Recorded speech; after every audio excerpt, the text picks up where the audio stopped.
Welcome back, Behind the Gate, Greensboro-based podcast. We're in one of my favorite restaurants, 1618. I can walk here, love this area. Episode 26. Mark Weddle is here with us. There are bartenders, and there are bartenders that other bartenders talk about. That is our guy here. If you've spent any nightlife in Greensboro the last 30 years, you probably know him. And excited to spend some time with him today. Mark, thanks for being here, buddy. Thanks for having me. I appreciate it. So get into a couple just universal questions as a bartender. Universal sign that somebody's just getting like, as soon as they walk up, you're like, fuck, man, this person's gonna suck or be a problem. Not acknowledging that I even exist. Just complete ignoring of me, looking past me, like as if like I am nothing more than a peon to serve you, and that's all I exist for. You ever just like smack them like, hey, I'm right here? Yeah, no, I have very gentle ways of ignoring you and making you ask for my help, though. Love that. Somebody orders a drink immediately. What I don't know that necessarily scares you is the word, but like kind of same thing. As soon as they order a drink, you're like, oh man, not this. I've developed a pretty good poker face over the years, but there are drinks that when somebody orders, they kind of make me roll my eyes on the inside. Honestly, a mojito is one. Mojito? Yeah. Just especially around Kentucky Derby time? Well, anytime. Really what gets me is making the same thing over and over and over and over. I got like you. if I make one mojito a night, not a big deal. By the 10th mojito, like I'm really annoyed by them. I got you. Well, and as creative as you can be as a bartender too, I would imagine just... Anyway, difference between a good drunk and a bad drunk? Oh gosh, friendliness. Friendliness? You know, if you're a happy drunk, then I can deal with you. If you're an angry drunk, I got no time for you. I was going to say the one that actually pays their tab. Yeah, well, especially in places I used to work where if you didn't pay your tab, I had to. I've chased people down. Really? I definitely chase people down. Well, I remember in my youth when I could still chase. We used to go to Boo Radley's a lot, right when it opened, and I'm not going to say my friend's name, but we had a friend, and Amy was a bartender at the time too. Was now my wife. Yes. And I would come in, and the first thing I would ask is like, all right, how many tabs are hanging? And she'd be like, there'd always be like 1, 2, or 3 of the same guy's tabs. I'd be like, all right, give them to me. I'll pay them. And, lo and behold, later in life, she was like, that was like my favorite thing about you is you would pay other people's tabs. And I was like, well, people can be shitty. Mark, before we get into too much of your backstory, you've got something going on right now that you're super passionate about. Yes. Tell me about Order of the Frog. So Order of the Frog is a... let me back up half a step. So I was diagnosed about 5 years ago with bladder cancer, and so through my years of treating that and being treated, I've been able to keep a pretty positive attitude, which has inspired a lot of people to come and talk to me about what they're going through, to ask for advice, to ask for friendship, to ask for just somebody to talk to. And so what I realized is that there was a need for a community to basically share strength and support and wisdom. And so it started, a friend of mine was giving me support. And the thing about frogs is frogs can't move backwards. Frogs have no anatomical ability to move backwards. They can only move forward. So you know what they say, if you got to go through hell, keep going. Yeah. So it's all about moving forward. So it's a community that I started. Website should be live soon, orderthefrog.com, that of a way for people to connect, to share stories, to share advice, and just mainly to let people know that you might be by yourself a lot when we're sick. A lot of times we're by ourselves, but you're never alone. There's a community here for you. So that's orderthefrog.com. Now, how would one just through the website, or there are social media groups? I know, for example, there's large tech companies like School, SKOOL, where all types of networks connect. Are there other avenues like that, or is the website the main spot? So right now it's really me. Okay. It's just been me doing it. And so what I do is I jump you in. See what I did there? Love that. By giving you this little frog. Oh, man. And so that little frog is just a totem to remind you that you're never alone. And so he's filled with with unlimited strength and support and love and community and help anytime you ever need it. And so he's just a reminder. So what the website is a way to like register your frog. You can name it, and you can, hopefully at some point in time there'll be a way that you can donate on it to help keep the website going. There may be things in the future for it, but like we're kind of, pardon the pun, we're just tadpoles right now. I got you. Just trying to get it started and just kind of, get just kind of a little grassroots movement of, of love and positive stuff going. I love that. Small tidbit. You'll appreciate this. Thomas, I'm pulling up my bank account, so let's not show the numbers or account number, but I do want to show the account name.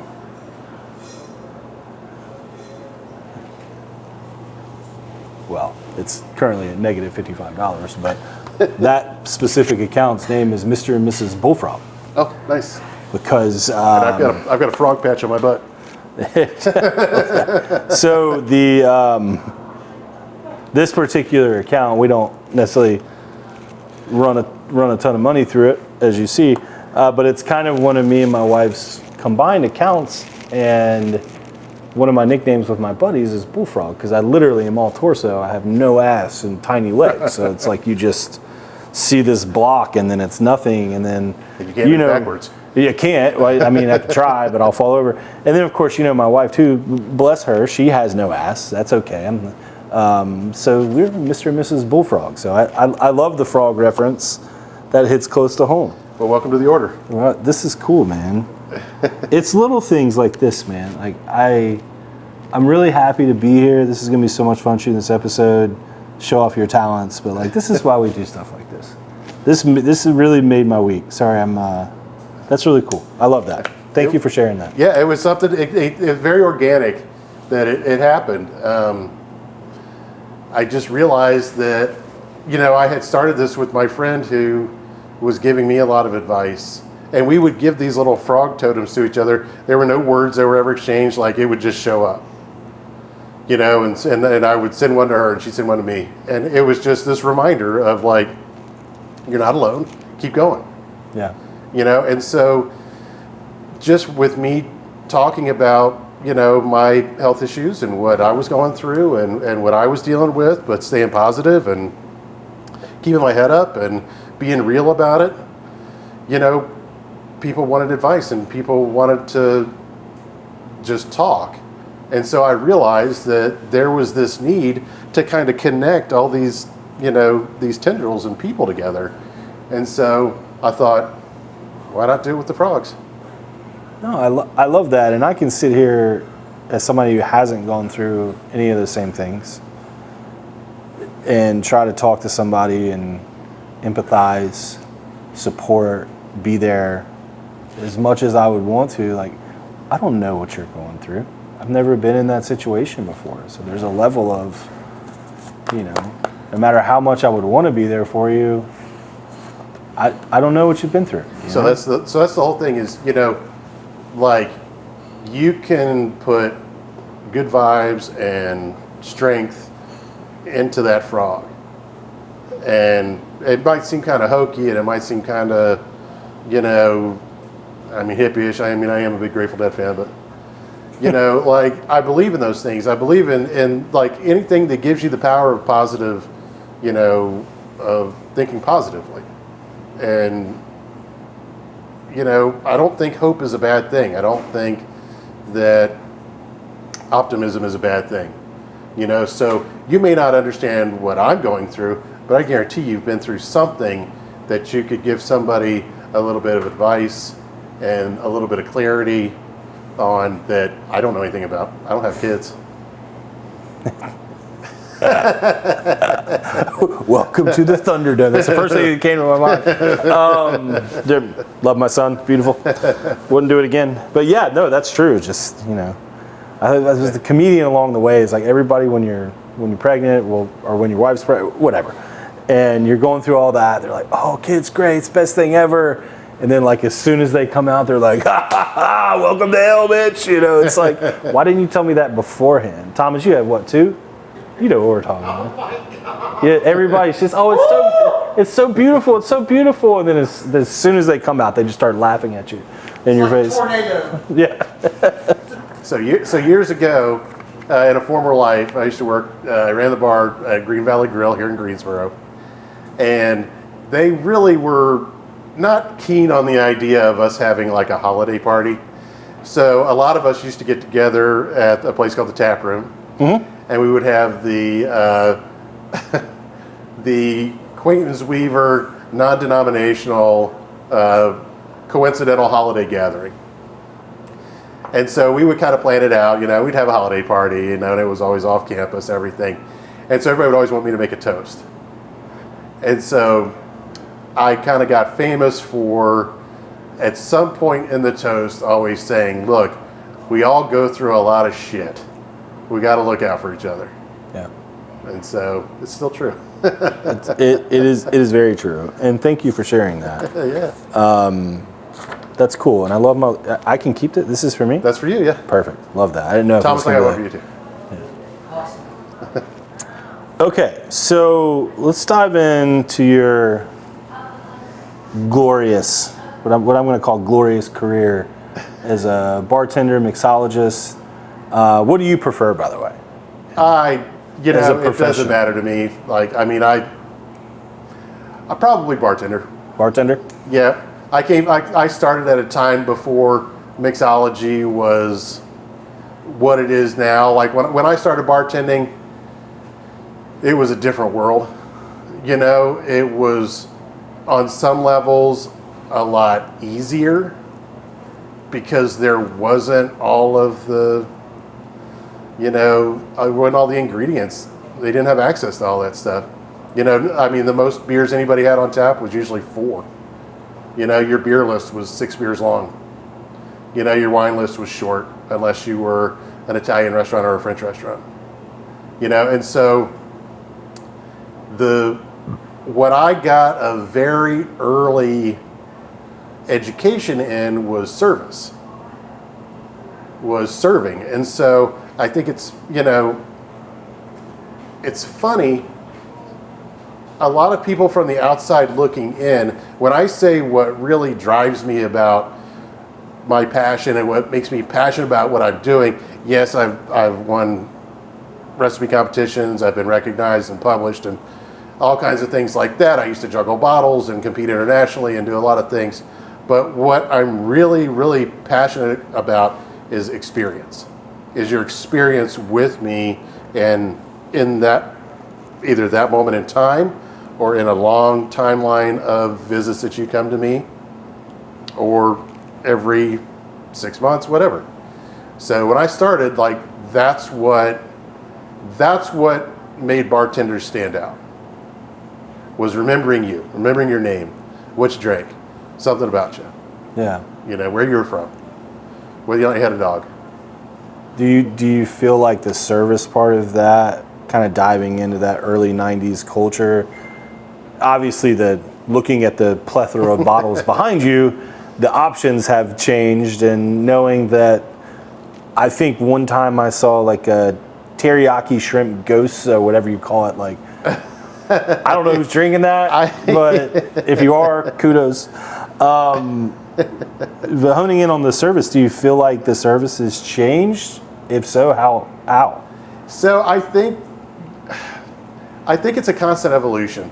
I think the best people that do what we do balance the experience, the knowledge, the education, not only mine, but yours as a guest.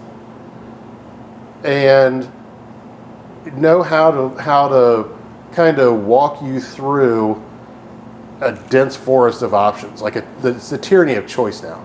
There are so many things to choose from that, you know, it's almost kind of hard. That's why, you know, sometimes to me it's a little, I'm kind of like, oh, okay, whatever. Like if you walk up to the bar, you know, and I walk up and I say, hey, how are you doing? And you're just like, don't even acknowledge me, and you're looking past me. You know, it's like, okay, well, you want to window shop, you know, for a little bit, then fine, you know, kick the tires all you want. Yeah. You know, I'll come back when you seem like you're ready. You know, and sometimes it's easy to misplace that for excitement. Some people get really excited when they see this stuff. Sometimes I do. Oh man. You know, and I'm like, ooh, wow, look at that. You know, but I'm a creature of habit. I am. Anybody who knows me knows what I drink. Which is? I'm a Miller Lite and a Jaeger guy. Miller Lite shot of Jaeger? Have been, and I gotta throw a big shout out to the tap room and our local IH Cafe Miller guys for somehow bringing Miller High Life Light back into my life. Is that at the tap room? That is at the tap room, yes, in cans. Miller High Light Go Light. drink it up so they keep getting it, and IH Cafe has to bring it in everywhere. If everybody would go to the tap room and have a Miller High Life Light and a Jaeger within a week of hearing this, That's right. you'll be indebted to me for the rest of of my life. We have a new goal of the podcast. Order of the Frog. Drink a shit ton of Miller High Life. Light in the can. I love tap room. I go there often for a quick lunch or. Yeah, it's one of my favorite places. It's a cool spot. It's an honest place. Yeah. It's honest food. It's honest people. You know, it has a special place in my heart. Love that. Yeah. You mentioned flair in there. You said you traveled nationally. Tell us, let's dive in. We don't have to spend too much time there, but let's tell us about that, and then your favorite story and your biggest fail. Okay. All right. So, So the short version of this is in 1997, back in the late 1900s. I went down to Myrtle Beach and worked for a season, which is something that bartenders used to be able to do. Like you could leave wherever you were from, go to some exotic location, bartend, have fun, party, sow your wild oats if you want, whatever, for 3 months, and then come back to your normal life. And it was just the thing that you could do. So I did that. And when I was down there, I was at TGI Fridays, and I saw a guy do like a bottle stall, a bottle on the back of his hand. Mm-hmm. And I thought, I'm gonna learn how to do that. And so I came back and I did. And I started kind of like learning all these little things. And so that was at Daryl's. Daryl's was owned by Hula Hands. And so at the time, I was training all the bartenders for the Daryl's here in Greensboro. I was training bartenders in Winston-Salem. And they wanted to send me to Hampton, Virginia to roll out a new program. So I did, and I met these guys from Hula Hands who said, hey, we would really like you to come with us to Chicago and open this restaurant. I'm weaving a couple of stories together. No, you're good. So I'm still giggling at Hula Hands. So we did, and at the time, the Hula Hands beverage program was created by a company called Showtenders. So that was a guy named Mike Warner, Magic Mike, and Jimmy Skeetus, who they're the ones who started all the Flair with Fridays, like back in the day. So when I saw that stall, that wasn't one of them, but so Cocktail was those guys.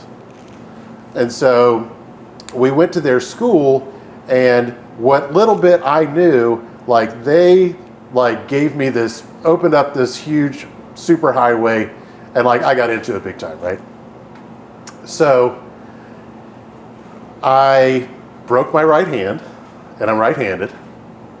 So up to that point, I could only do stuff with my right hand. So I started learning how to do everything with my left hand. So as this hand healed, I began to put things together and like the juggling kind of came to me. So suddenly I could juggle 3 bottles, I could do 4 tins, I could do 2 tins in a bottle, and like do all these different routines and stuff. And I had made myself a promise when I broke my hand that I would compete in a really big competition. So I went down to Orlando. I was newly married. Went down to Orlando to compete, and it was called Quest for the Best. And I competed as an amateur, but I placed in the middle of the pack, and it was amazing. I had like the best time of my life doing that. So the best story about Flair is not only doing that competition, but like what happened there. So nobody could go with me. Like my wife couldn't go, my best friends couldn't go. The only person that could accompany and go with me was my mom. And so she lived in Missouri. And so there was, of course, a hurricane that had come through and delayed us getting down to Orlando, right? So mom got there ahead of me. Like I finally got there, right? The timing of the competition got all screwed up because of this hurricane and planes being delayed and flights and everything like that. And so there wasn't a whole lot of time to kind of prepare and everything, right? And so like all of a sudden they just announced, they were like, okay, amateurs are going, right? Just out of nowhere. Just out of nowhere, yeah. So like everybody, they get everybody they can, like find everybody that's there, that's registered, and they round everybody up, and they get us over this nightclub where they're holding everything. And so I was the second person to go for the exhibition Flair. Like you did a speed round, then you did your bottle Flair. So the first guy that went, there was something on the judges' scorecards that they weren't all on the same page about how they were scoring something. So I got totally iced. So I stood on stage. So I had 2 minutes to do my routine. I stood on stage for probably 10 minutes before I ever went. So like I stood up there and like they kept coming up to me and they'd be like, okay, what's your first move? What's your first move? And I'd explain what my first move was. And they'd be like, all right, focus on that. You know, and so I'm just like standing there and there's an MC and he's talking about me and everything. And like he's running out of things to say. And so he goes, he goes, anybody here with you? I said, actually, yeah, my mom is here. And he was like, we got a Flair mom in the house. And so she was sitting up at the balcony. They put this big spotlight on her. She waves to everybody. And ironically enough, there was one other Flair mom there. And so the two of them met, got together, and hung out. But man, taking my mom to that experience with me was amazing. I lost my mom about 11 years ago. And she was just such an amazing and like inspirational person. And like her being there, seeing me like be in something that I was just crazy, crazy passionate about at the time and meant so much to me. Like, I know it meant a lot to her to see her son in that. And it meant a lot to me to be able to share that with her. That's a great story. Yeah, she was amazing. So. Were there that many people there? Like she was in the balcony? Oh yeah, dude. Yeah, there were. Yeah, I mean, this was so at that time there were. So this was the there was the FBA, the Flair Bartender Association. Okay. This was one of the top 5 competitions of the year. Okay.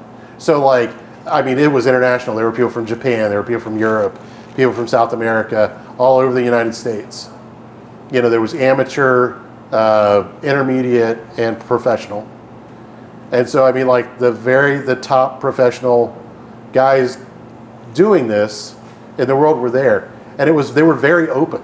Like you could go talk to them and, you know, you could be starstruck if you want. You could be like, you know, oh my God, there's this guy. He was the first person to throw 4 bottles in the air at the same time and catch them into a pour. You know, like this guy can juggle 5 bottles. Like, you know, it was like I really nerded out a little bit. My mom was laughing at me. But well, you were passionate about it. I was, man. I mean, it was like I got to go to the Super Bowl, you know, and I got to, you know, stand on the sideline and watch, you know, the teams play. And like, but when they would come off the field, like, they were just as excited about you being there as you were about them being there, you know, because it was really I mean, it's still kind of an underground thing, but it was very burgeoning at that point. You know, What do you feel like being an amateur, middle of the pack, versus even the lower level professional? What do you feel like the biggest difference is in skill level? honestly, the advice I got at the time was everybody told me to keep with it. I didn't. You know, I ended up kind of getting out of it. Like that was kind of right when I started working at Green Valley Grill, and I just got married. And so, like, I wasn't working in nightclubs anymore. Green Valley wasn't really very big on the flair. You know, there were no mats behind the bar either.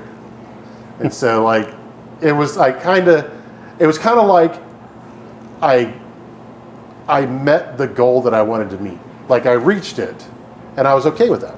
Like, I was fine with that. You know, a lot of people told me, they were like, you know, keep with it. Like, I only had one drop on my exhibition round, and I only had 1 second deduction on my speed round. And so there were a lot of people who were like, you know, you should stay with it, you should stick with it. But I didn't. It wasn't really a thing in Greensboro. Yeah. You know, and there weren't a lot of people. There were becoming more people. You know, there was another guy named Ted Long, who bartended down at one of the Inn Club downtown, and he and I would get together sometimes. And there was another guy, you know, who he and I would get together and practice sometimes.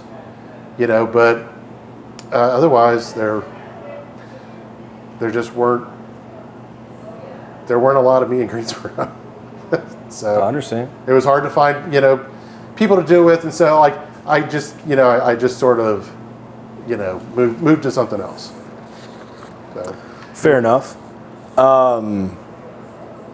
No, that's pretty cool. I think he's a big Patriots fan, isn't he? Ted? Oh yeah. Yeah. Okay. I think I know Ted. Or I know. I think his wife bartended at Pool Hall for a little while. Uh-huh. Yep. Yeah. Okay. Yeah, I bartended with his wife at the Rhino. Oh, the Rhino. Yes. Back in the day? Back in the day. Fun fact there, my uncle redid that before it opened back in the day. Oh, okay. Dennis was his name. Okay. I don't know if you remember him. Dennis Setterfield was his name. Maybe. Kind of like, he thought it was Hugh Hefner. He's a legend.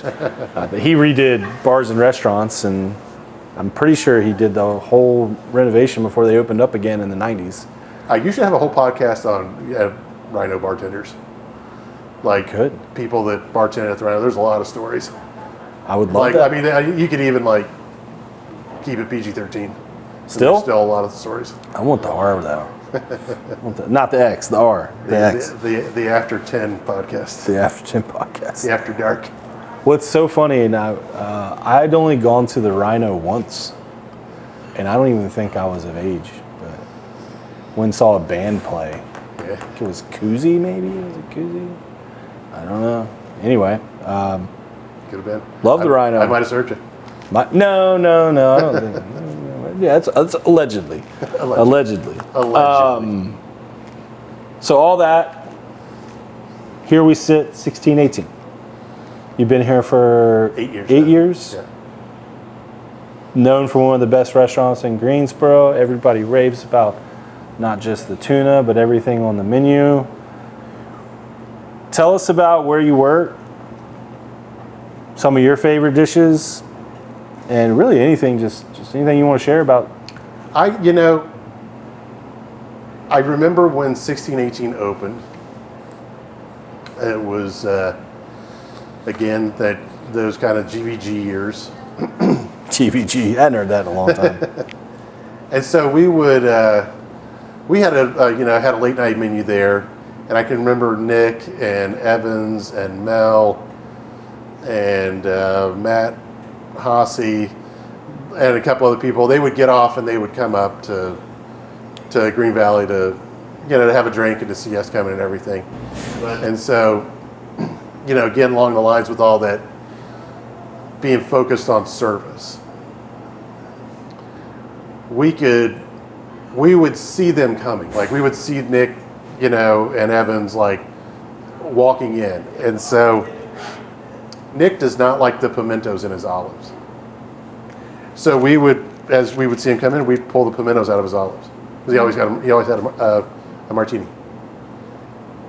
So, kind of, I don't know if Nick knew me at that point before that, but because of him coming to GVG at that time, Nick and I, began at least an acquaintanceship, like we knew each other, and we're friends. But it was really hard for Nick and I to like sync up. If I was looking for a spot, he was pretty full, or if he was looking, I was already had a gig, and everything. And so about 8 years ago, I was working at a place called the Travel Farmer, and they decided to close it. So I had an opportunity that kind of fell in my lap to work with Sutler's Gin, to kind of distill with them and learn how to distill and make the gin and do sales and stuff like that. So I stepped away for about 4 months bartending, and like it was an itch I had to scratch. And so a friend of mine that I worked with at Green Valley, named Katie, who was working here at the time, like we were having lunch, which we would do a lot of times. She was like kind of like a little sister I never had. I actually got ordained so I could perform her wedding. Oh, really? Yep. That's cool. She said, we really need to find somebody that can work on the weekends and we don't have to do a lot of training. And I was like, I really just want a weekend gig where I can bartend again and make a little bit extra money, and I don't have to go through a lot of shit. And so next thing I know, Nick calls me and he's like, hey, heard through a little bird that you might be looking for something on the weekends. So I said, sure. And that's how I started. I just came in on the weekends just to make a little bit of, pocket money, and, through the pandemic stayed, and I left Sutler's so I'd have more time to spend with my dad, who was getting pretty old at that point. And, kind of one thing led to another. And so, I got handed the reins at one point in time. I stepped down a couple of years ago when I got kind of sick. And so, kind of fighting my way back now. Nice. But, this has been more than like just a weekend gig for me. Like this has been kind of like a homecoming that took me a long time to get to. Like I feel at home here. Like I feel like this is family to me. And not just the staff and the people that I work with. Like our guests are amazing.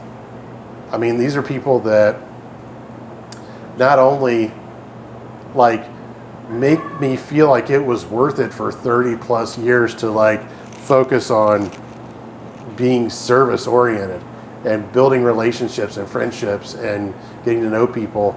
Like this is how Order the Frog started. These are people that, I genuinely care about outside of work. That they're not a means to pay a bill. Like these are friends of mine. These are people that I would, that mean a lot to me. Now food, I mean, I can't say enough about the food. I mean, you know about the tuna already. The tuna is world class. If you haven't come in and ever had our sea bass, then you should come in and have our sea bass, because I would put our guys up against anybody in the world that maintaining the delicate, buttery, sweet flavor, flakiness of sea bass. Like, I mean, it's second to none. It's world class to say the least. Calamari is unbelievable, but what I tried to do when I was driving the bus here behind the bar was match the creative energy of the kitchen with what we did with the cocktails. So in order to do that, you have things that people know and trust. So you have classics. You have things that are, seasonal and fresh. So, you have seasonal cocktails. And then every now and then you kind of scurry on out to the edge a little bit and try something a little bit weird. So, every now and then we would have, like chorizo infused tequila, watermelon. Like we would do Gorgonzola fat washed pear vodka, cocktails, or we would, The teriyaki shrimp. I'm just kidding. yeah, exactly, like teriyaki shrimp last words, so. Love that. I was gonna say, what is it? It's almost June, almost summer. What's the seasonal cocktail right now? What would you say it is? So we've got quite a few. I mean, so there's two that I really kind of like have a soft spot for because they're. So I'm not in charge anymore. Let me lay that down, right? Like I'm just a cog in the machine, man, and I'm happy to be who I am. Support is a wonderful thing, and I happily play that role. So Jake is our bar manager, Jake Ruffalo.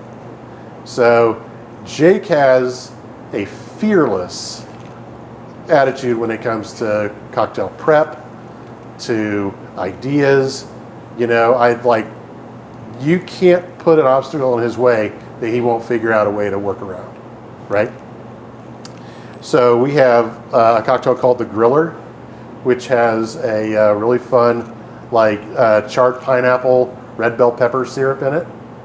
So something I've worked on in the past. And then we've got a Peas and Thank You, which is a snap pea and mint cocktail. Okay. So I've done a snap pea cocktail before. Jake's the only person I know who's ever done that other than myself. That's and I'm cool. sure somebody else did it before me. Like I didn't invent it. Yeah. But he and I line up pretty well. I was gonna say though, it is 30 plus years, the traveling, the study, and this has been your craft. So to be like, hey, there's only one other person I know that's done this cocktail, and y'all both work in the same place. That's pretty cool. Yeah. He's a great guy. I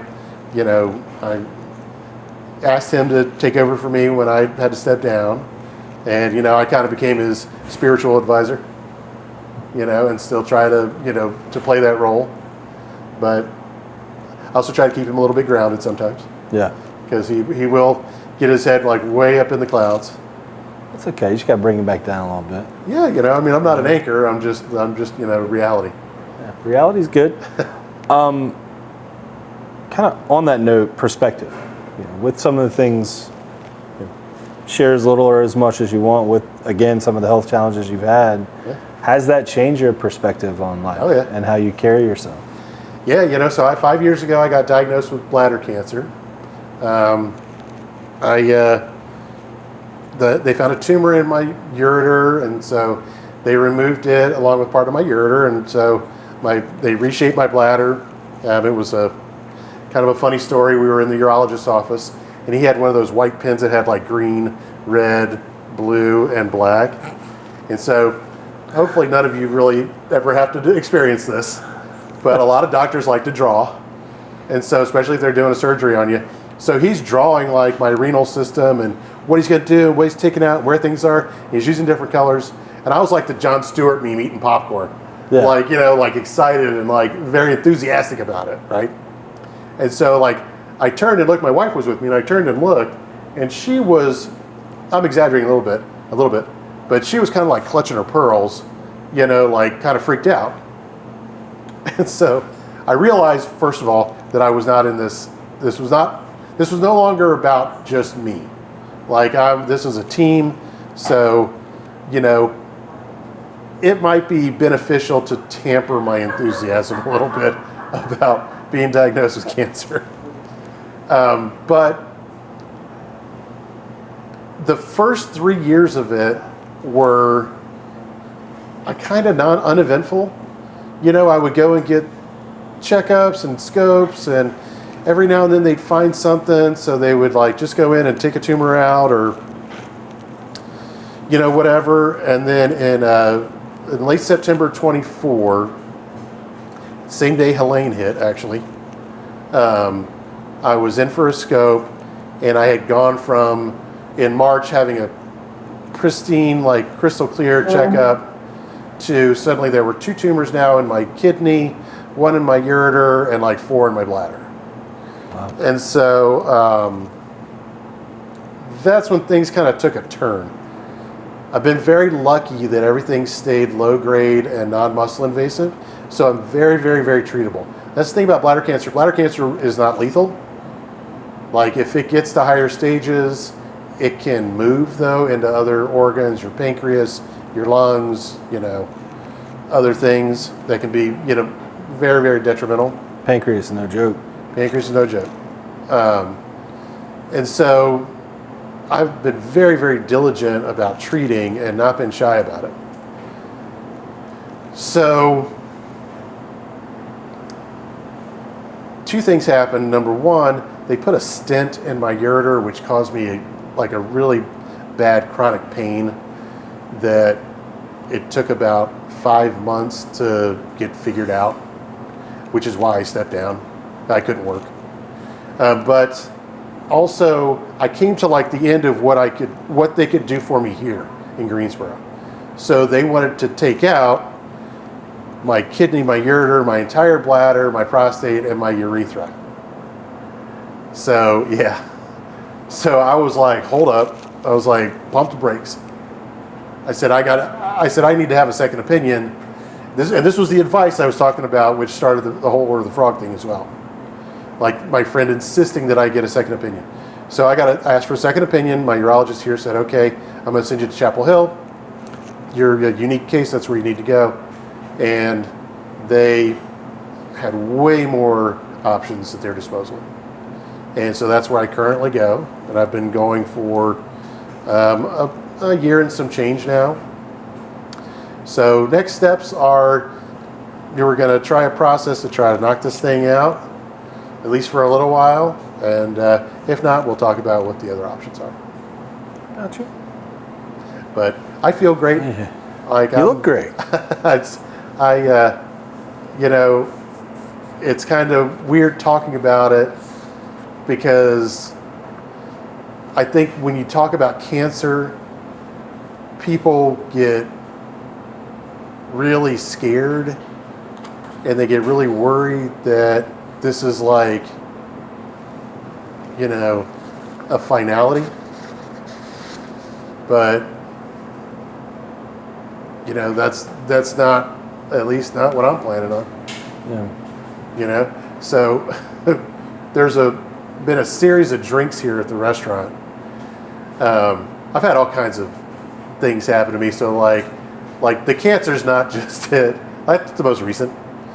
But I was gonna say, what? I'm sure the job itself has taken a toll on your body over the years. This job, it can be very rough on you. I've had both my hips replaced. I've had my elbow rebuilt. I've had people jump over the bar at me. I've been in lots of dust ups. The drink was that good, they had to come over the bar. She just couldn't. She had to get right on over here. I've been to court a few times over things. I've been arrested.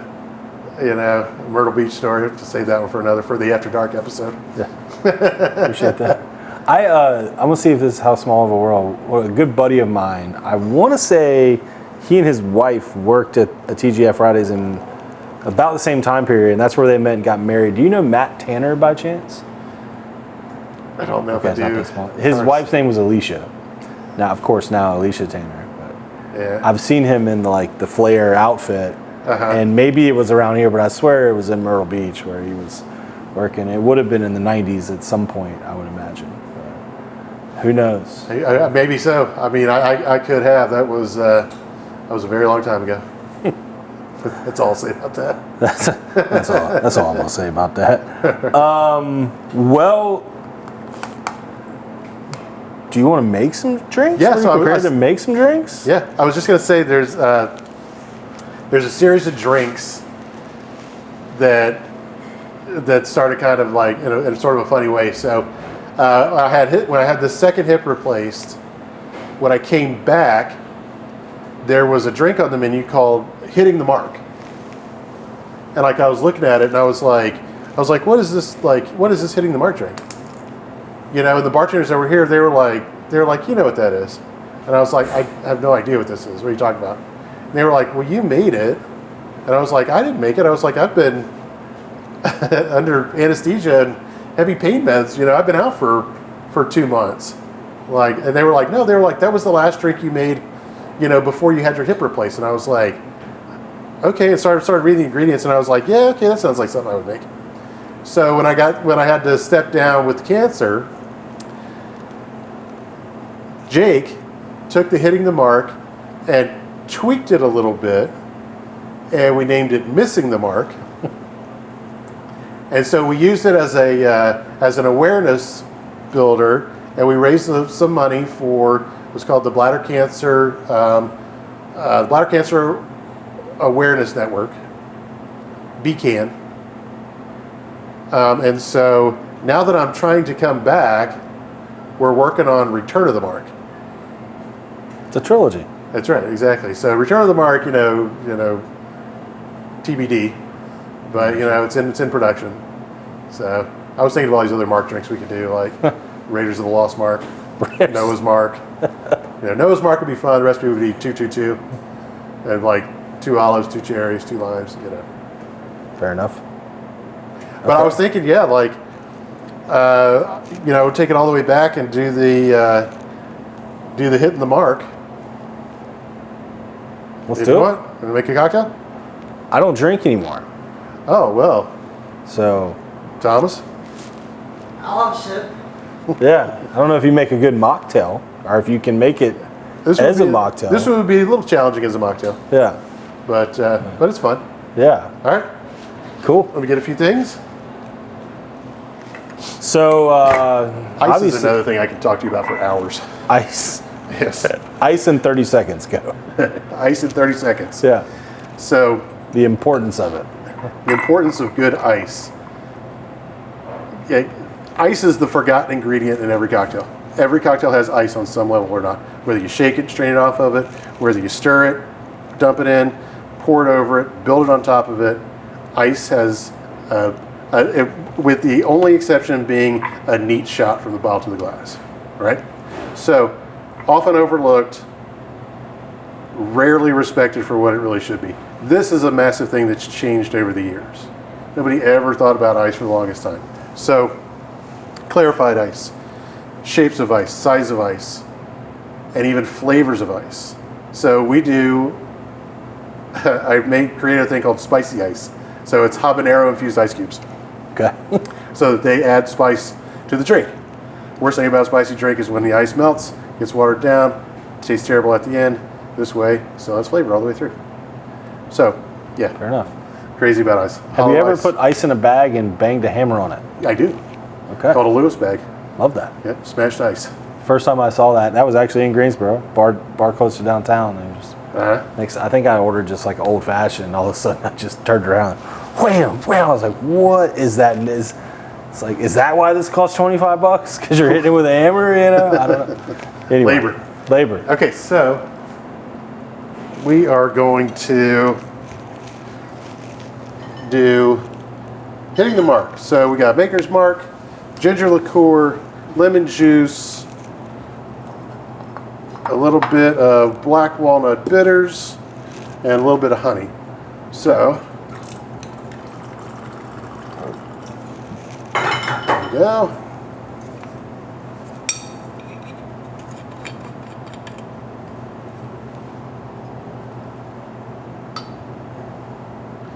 Ginger liqueur. I used to be crazy about this stuff. Like, I literally put this in everything, I think, for about 2 years. Okay.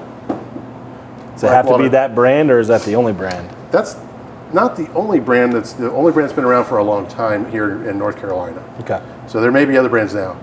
Black walnut bitters, a couple dashes. Bitters, another thing. One time, I spent $1,000 of Green Valley Grill's money to buy every commercially available bitters that I could find so I could educate myself on bitters, right? And so there was a GM at the time who came to me and, was like, seriously? Like, you really? Like, you did all this? And so I kind of knew that was going to happen. So it was an ask forgiveness over permission situation. Mm-hmm. So when he came to me and he was like, Mr. Weddle, he was like, $1,000 worth of bitters? And I was like, oh, is that a bad thing? Should I not have done that?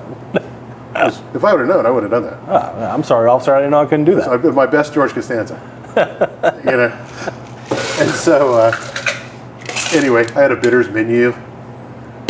Like I would be willing to bet there still are bitters at Green Valley Grill down in the beverage room that I bought 12 years ago. You should have just been like, yeah, here it is, right there. That one bottle. There were some that were about this size right here. They cost like $30. Oh shit. Yeah. So are some of these personally made things? So here? yeah, so we do some of these ourselves. So obviously Fee Brothers we use a lot of, like they're kind of the prolific brand of like most flavors, but this is a smoked bitters we do in house. This is a mole bitters that we make. This is a molasses bitters. So some of these are not bitters though. Some of these are just like, this is just Isla Scotch for scenting a glass. Oh, okay. Yep. That's Scottish foreplay. Saline. There's oils and stuff that we make. So. Cool. So a little shaky. Yeah, somehow when I'm scrolling Instagram at night sometimes I'll come across these bartender videos that are super produced, and they'll have like this big knife out and they're shaving the ice with it. Yeah. And it's just such a presentation. And So there's a certain level of that. I mean, so that's called hitting the mark. Thomas? So Maker's Mark, a little ginger, a little bit of black walnut. So it's a little citrusy. It's mildly sweet, kind of nutty. A little bit of. Oh no, I dropped it down. A little booze in there. Not too much though. I messed up his flair. All right. Cheers. Cheers. Cheers. Yeah, all right.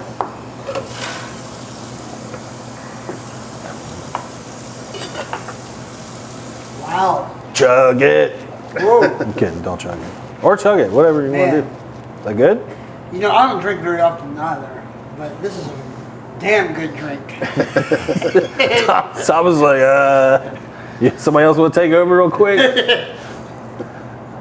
Well, while he's doing this and we're sharing this moment, you go for some rapid fire questions? Yeah, fire away. Love it. So we always try to do some rapid fire. Okay. If any of these are really stupid to you and you don't want to answer them, just call me an idiot and we'll move on. Thomas, we good over there? We need to change memory cards. No, I think we're good. Good to go.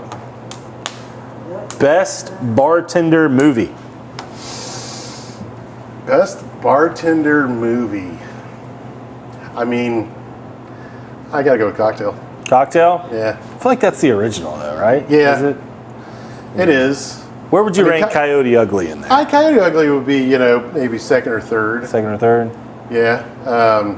I'm really trying to think of like other specific like bartender movies. I used to like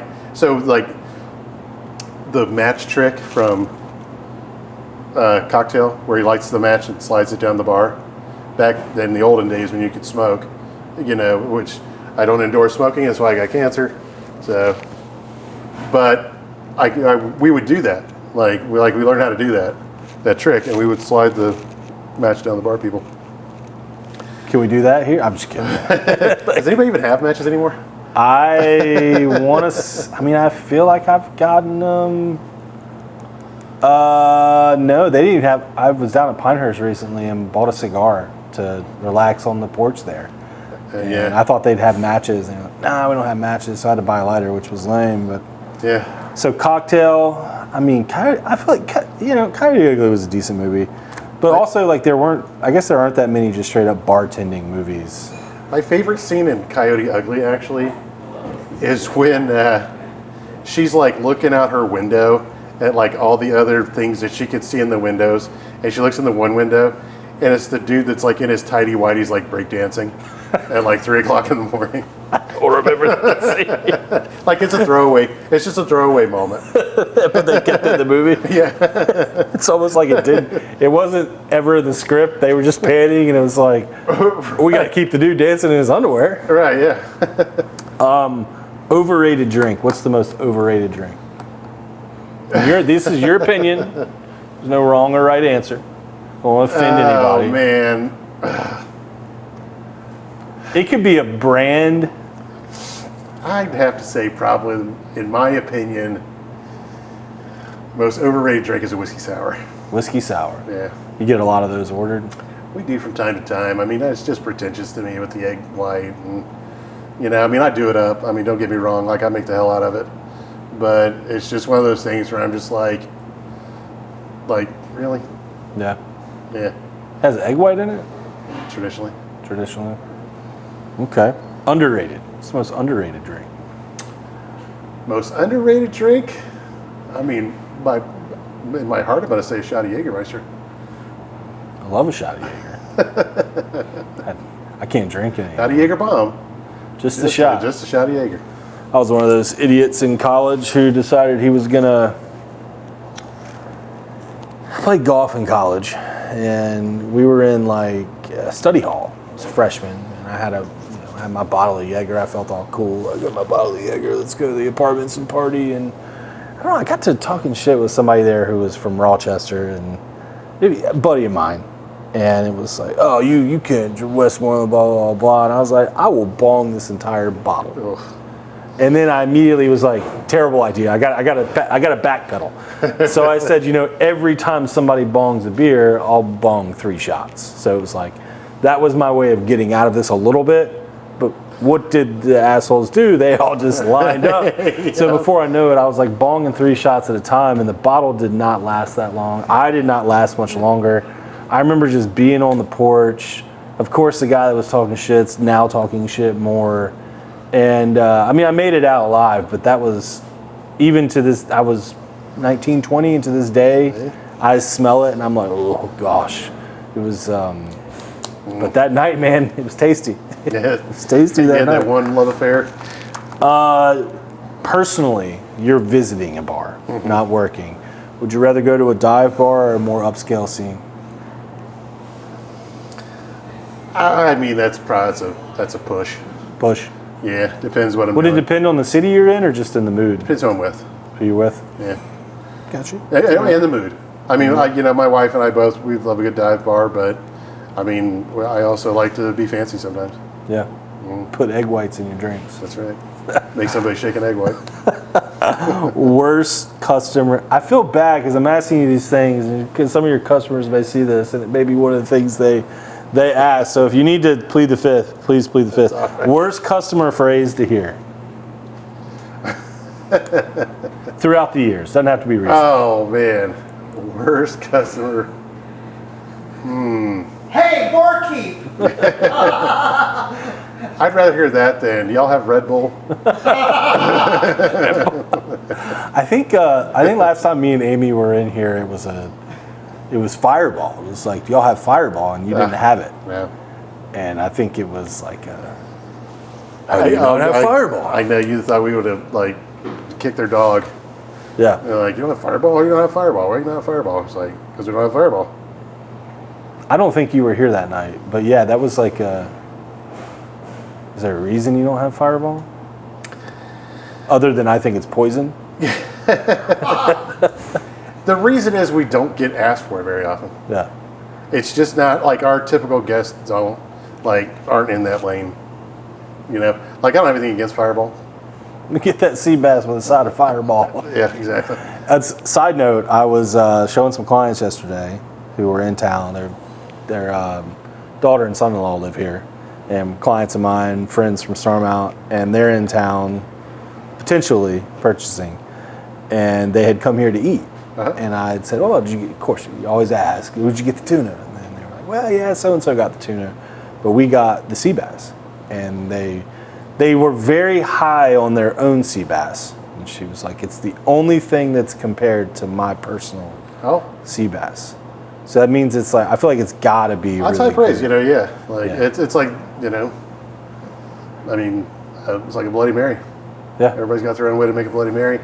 And that's one they like. And so they're like, like yours is the closest one to mine. So.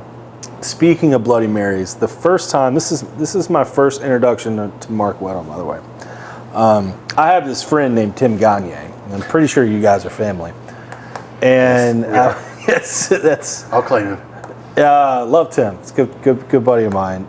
and I think I was hanging out with him and Sammy Smart or somebody, and I had never met or heard of you at the time. It's been years. I think I still worked at Cell Cells with them, so it's been at least 10 years ago. No, almost 12, 13 years ago.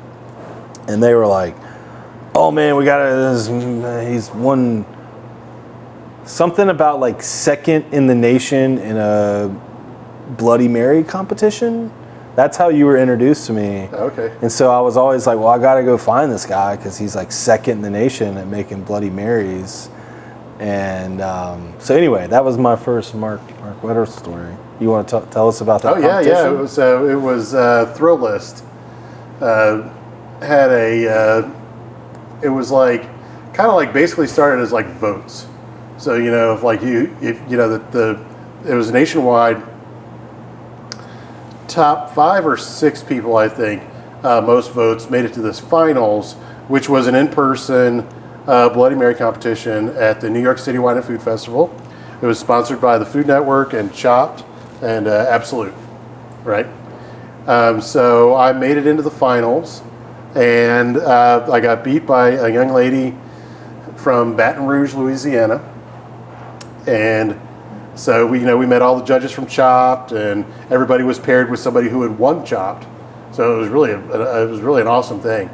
And so she won because she had a beef straw. I know that's why she beat me, because it was the judges named us. Like, I mean, I think like we had crushed everybody on like everybody had these poker chips they would put in a fishbowl, right? And I mean, we went around and looked, and like we were way above everybody else. And so, and then I got told later on by the judges that we were a close second, but she won because of the beef straw she had. So it was basically like a hollowed out Slim Jim that was the vehicle for the Bloody Mary. So I actually introduced it to Greensboro.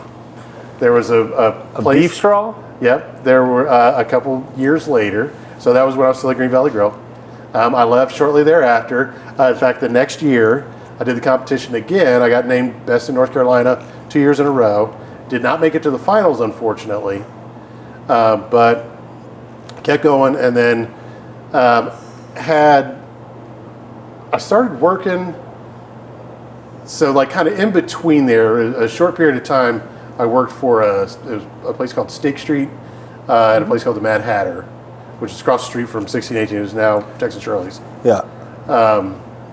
And I introduced the beef straws at both of those places to wild success. I would drink out of a beef straw. They were pretty amazing. Dude, if I was reading a menu that was like, hey, Bloody Mary, beef straw, I'd be like, Slim Jim as a straw. I'm in. I love that. Yeah. One drink order that tells you everything you need to know. There's probably multiple of these, but one that sticks out in your brain tells you everything you need to know about the person ordering. Martini. Martini? Yeah. Okay. Gin or vodka, Upper on the Rocks, dirty, how dirty. So if I sat down and was like, twist. I want an extra dirty vodka martini with an extra olive, what would that make me? That means that you've had a day. You are definitely down to get a buzz on, or get a quick buzz on. I might have 2. Then I got to go home to whatever it is I have to go home to. I don't really want to get a lot to eat, so throw me an extra olive on there, and that's it. Beautiful. Love that. Best late night food. Oh, local. Best local late night food. Well, we can go both. Best local, best late night. I'll say best local late night food. I have to talk to my buddies and neighbors. Yeah. I'm a hot dog guy, through and through. So yeah, neighbors, best local late night food. I guess late night fast food. I'm gonna have to throw it out to Cookout. Cheddar style chicken tray. I'm out west. Or I think Cookout's got some of the most underrated barbecue.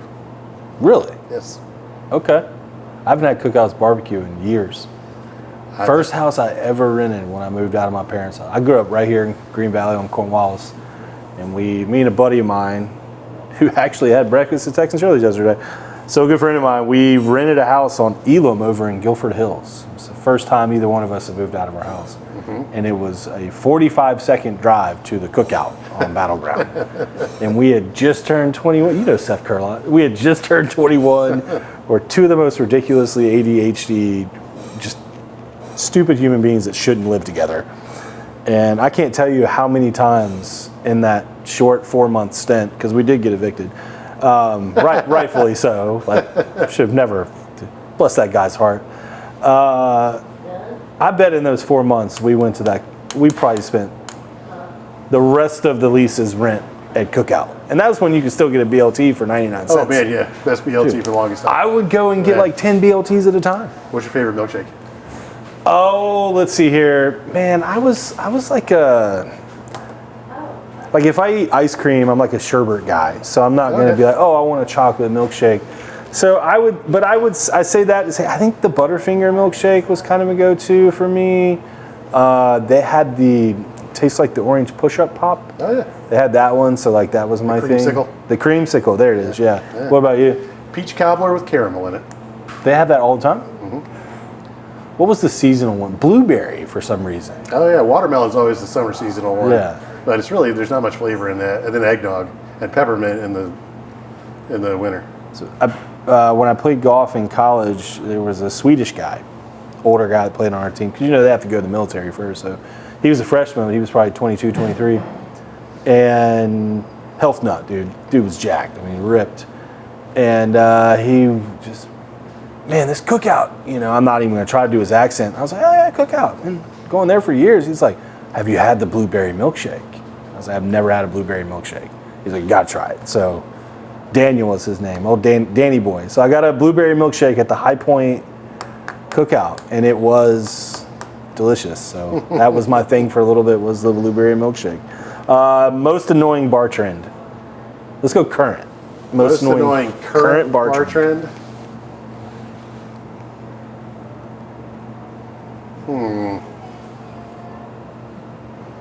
I was going to say it can't be, do you have any Weller? Because you have Weller.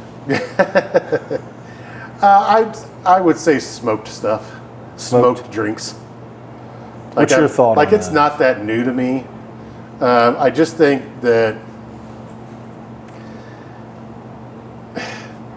personal opinion is it destroys the aroma of the restaurant. I mean, like now anybody with a bunch of perfume or cologne on is going to do the same thing. And now that you can't smoke in restaurants anymore, restaurants actually smell pretty good. Yeah. There's hopefully, there's a lot of good food Wafting. aroma, things like that. Or like fresh mint, you can smell citruses being peeled. You can smell, all kinds of things. Coffee, that sort of thing. So, I'd smoked drinks, I think, are kind of, their time has come and gone. Okay. Beer or bourbon? Well, Miller High Life Light. Both. Well, on the bourbon, you guys have an incredible selection here. What do you feel like what's the most expensive you guys have here? As I'm staring at Pappy, so it's probably that. And what's most expensive for us, or most expensive that we charge for? That you charge for? Yeah. So I wouldn't expect you to share the. Well, I mean, the 20-year Pappy. So I mean, there's a lot of.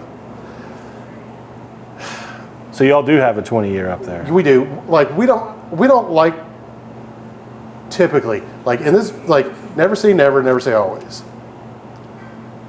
Typically, we don't take. Time out. Okay. We have to clip that. Never say never, never say always. How many times I've said that to my wife, and she's been like, yeah. So I'm going to be like, look, Mark said it too. Okay. Right, sorry. Go. Sorry. So, we typically don't take into account secondary values of what something's worth. We price on what we paid for it. Now, having said that, never say never, never say always. There are some things that the market will bear elevated price for. We're not trying to rip anybody off, but we're also not trying to leave money on the table for certain things. So Pappy falls into that category. Weller, somewhat, but you got things like this Woodford Baccarat up here, which is like a $2,000 bottle of whiskey, like MSRP. The Macallan with the red circle in it, you know, same sort of thing. We used to have the. What year is that Macallan? Like the red circle? I've never seen that before. That's called the Time and Space. Okay. So that's our most expensive that we charge for. That's $175 an ounce. Whew, so, what's the Woodford an ounce? It's a $2,500 bottle. Jeez. You know, we had the Clase Azul extra añejo, the $3,000 bottle.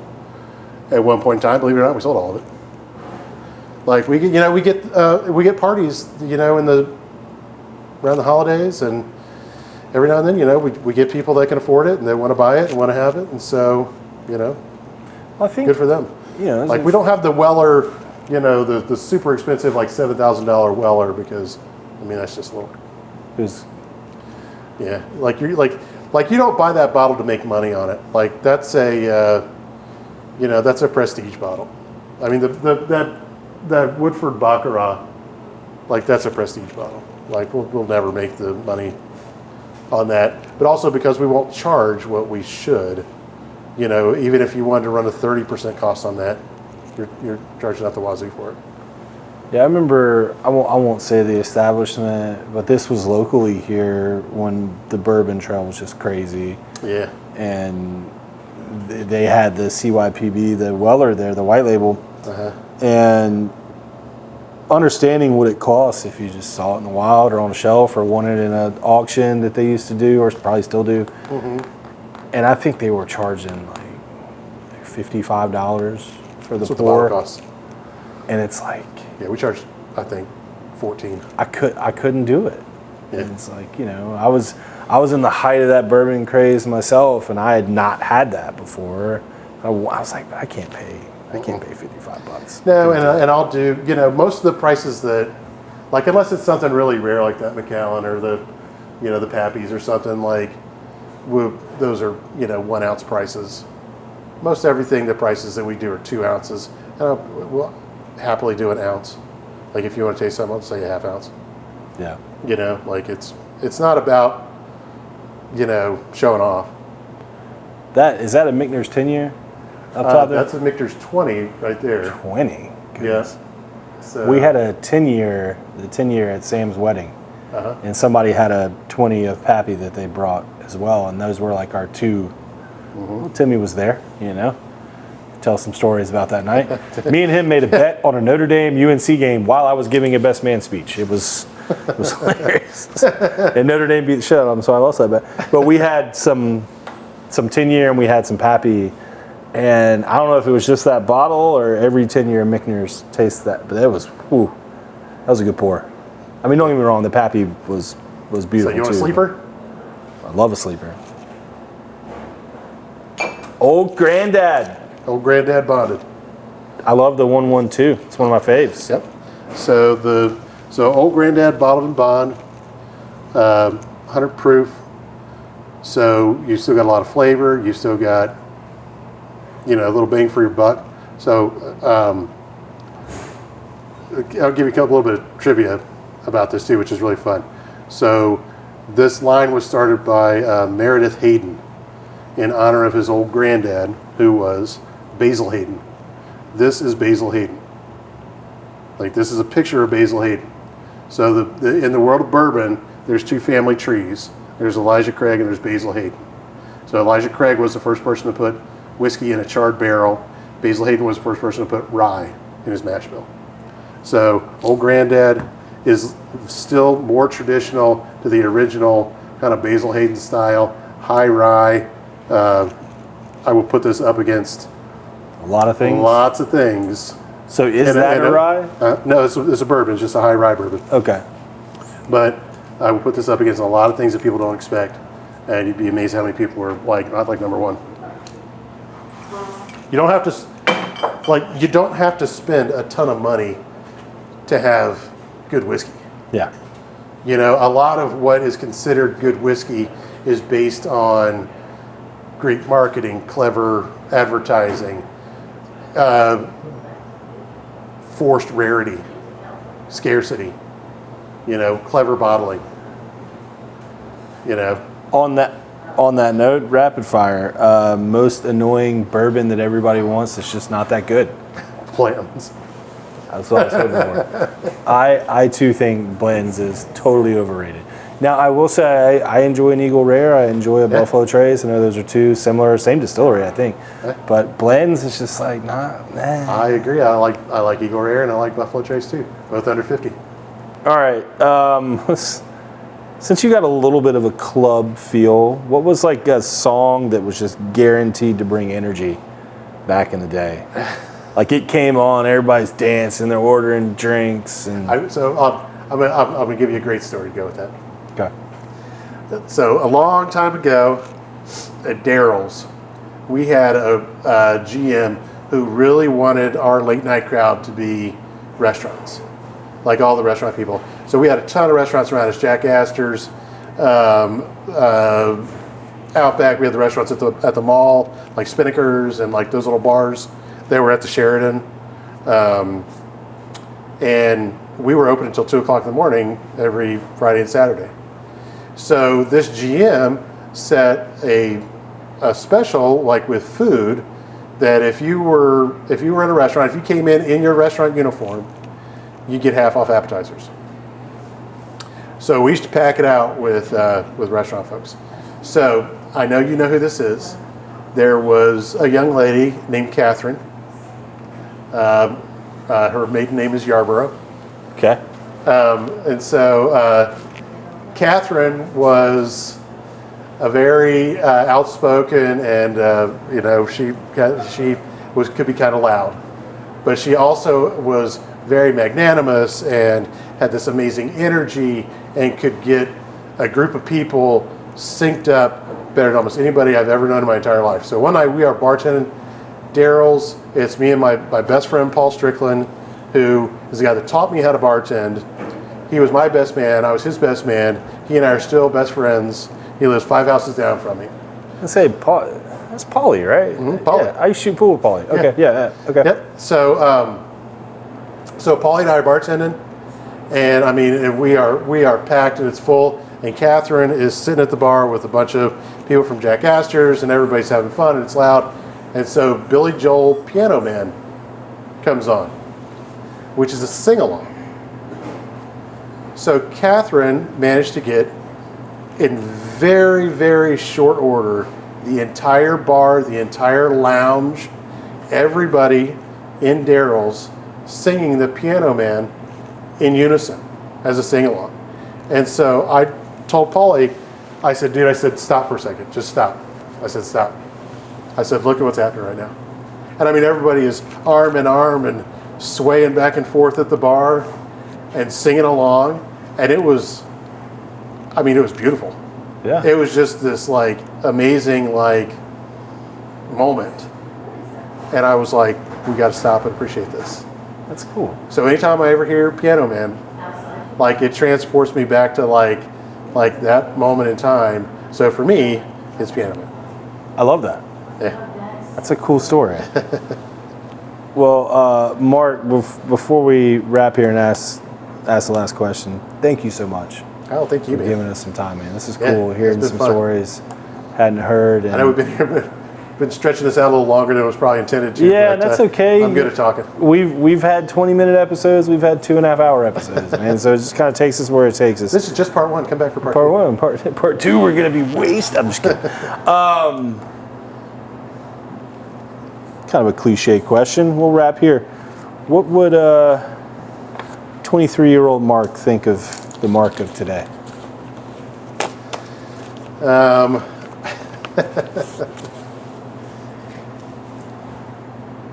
He would probably think that I was a little too caught up with things that seemingly didn't really matter, and I should go see more music. I should go see more live music. I think everybody should go see more live music. So I love 100%. that. Well, Mark, thanks again, buddy. I am convinced that I'm going to try to convince my wife to come get sea bass tonight, because All that's right. all I can think about now. You working tonight? I'll be here closing tonight. So maybe we'll see you. Guys, thanks for watching too. If you want to have an amazing cocktail, I've had his drinks before, just not currently. They really are fantastic, and 1618 is an incredible restaurant. Come get the sea bass, the tuna, whatever. I've never had a bad meal here. So thank you again, dude. Appreciate you, your time. And thanks to the restaurant for letting us steal your space here for a little bit. Peace.